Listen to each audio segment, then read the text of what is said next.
రాను. ఇదేంది నీతోటి పరిచయం అన్నది? పెళ్లి చేసుకున్నాక అందరు చూడరా, చూస్తారు, ఏం కాదు రా. నిఖిల్ గారి నన్నే చూస్తాడు.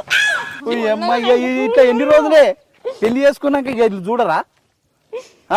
నువ్వు రా. ఎవరు చూస్తేంది? మనం చేసుకున్న దానికి బాగా మీ అన్నగాడు ఒప్పుకున్నాక ఇంకెందుకే వీళ్ళు చూస్తారు వాళ్ళు చూస్తారు అంటాను.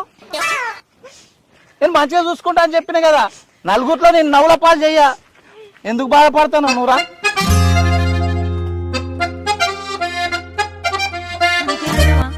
అంతేనే మరి, నలుగురికి తెలియదా?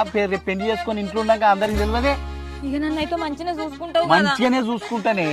నన్ను లగ్గం ఎట్లా చేసుకుంటే గాని మళ్ళీ నాకు అది దోస్తు ఇది దోస్తు, అది నాకు మరదలైతది, ఇది నాకు ఇది అవుతుంది అది అవుతుంది అని అయితే మళ్ళీ ఎవరి కాడికి పోవు కదా. ఎవ్వరి కాడికి పోనే, ఇప్పుడు కూడా ఎవ్వరు లేరే, నువ్వు ఒక్కదానికి తప్ప. ఇక సరే నువ్వు రా, నువ్వు సపరేకరా. ఇక చేసుకున్నాం, ఇక ఎట్లా మంచిగా చేసుకున్నాం కానీ నేను ఎవ్వరి దగ్గరికి పోను.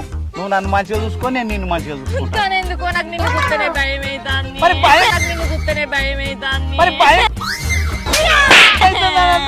నువ్వు ఇదేంది పెళ్లి చేసుకోమని చేసుకునే నాకు ఇట్లాంటివి చేసుకున్నాక ఇట్లానే పడుతుంది. నిజంగానే నేను ఒక్కదాన్నే కదా నీకు.